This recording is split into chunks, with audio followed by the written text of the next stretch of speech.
As you know, there are hundreds of billions of dollars being spent around this country on the so-called transition to renewable energy.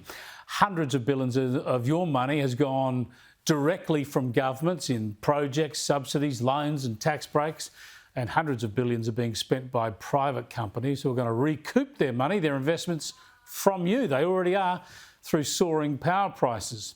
And as you know, communities are paying dearly as well, with landscapes being changed forever, farmers having transmission lines constructed through their properties, bushland being cleared for wind turbine projects and solar farms, coastal communities concerned about vast offshore wind projects and the like. So all this is only going to go from bad to worse at the moment. And as I showed you last night, the Albanese Labor government's Environment Minister is excited about more to come. In fact, we have ticked off about 37 renewable energy projects since coming to government. We've got about another 103 in the pipeline. This is an enormous transformation of our energy sector. It is an enormous transformation, bigger than anything since the Industrial Revolution. Another 103 projects. I can hardly wait. But here's the thing, the Industrial Revolution created enormous upheaval, sure, but it also lifted towns, cities, countries out of poverty. It created jobs, trade, prosperity. The Industrial Revolution was all about innovation, creation, invention and development. And get this also, it was based on fuels, of course. It was based on steel and other metals forged with coal, and it was then expanded with electricity provided mainly from coal and powering an infinite variety of machines. And then we saw fossil fuels power internal combustion engines, and the revolution continued. The transition to renewables is kind of the opposite so far. It's about taking the power out of all these machines, or at least providing it in a different and less reliable way. Now, sure, let's reduce emissions, but let's do it without jeopardising the power supplies that fuel our modern world. One of the reasons we need nuclear rather than the ongoing renewable experiment, of course, is because it is reliable without those emissions. Let me bring in Graham Lloyd, the environment editor of the Australian newspaper. Thanks for joining us again, Graham. I thought this reference to the Industrial Revolution from Tanya Plibersek was kind of good, because at least it shows she understands the scale of this transformation. It is massive, but at the same time, she understands the scale. She's trying to tell people that it's going to be cheap and easy to get there. Well, that's right. Good evening, Chris.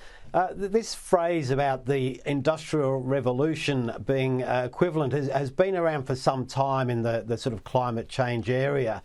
And I think really people are confusing the scale of the vast amounts of money that are involved rather than considering the differences between the two things. As you rightly said, the Industrial Revolution came about because we were getting better and more efficient at doing things. We were harnessing machinery and dense forms of energy.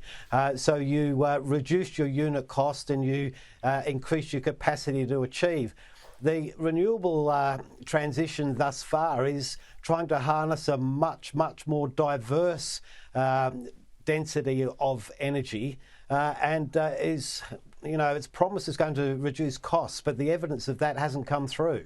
Yeah, and the extremists, of course, want it to be essentially a deindustrialisation, but it has accidentally, of course, in some places, effectively led to a partial deindustrialisation. You only have to look at some of the manufacturing industries that have shut up shop in Australia, in large part because of rising energy costs.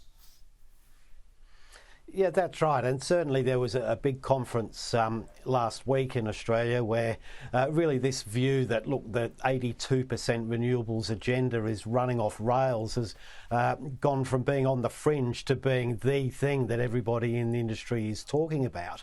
And Boral there, the big industrial company in Australia, they were saying they are now finding it cheaper to shut down production at times of high energy prices than to push through. So it's cheaper to have their workers sitting around doing nothing than it is to harness their output because of the electricity price. So this is a wholly unsustainable state of affairs for the Australian economy.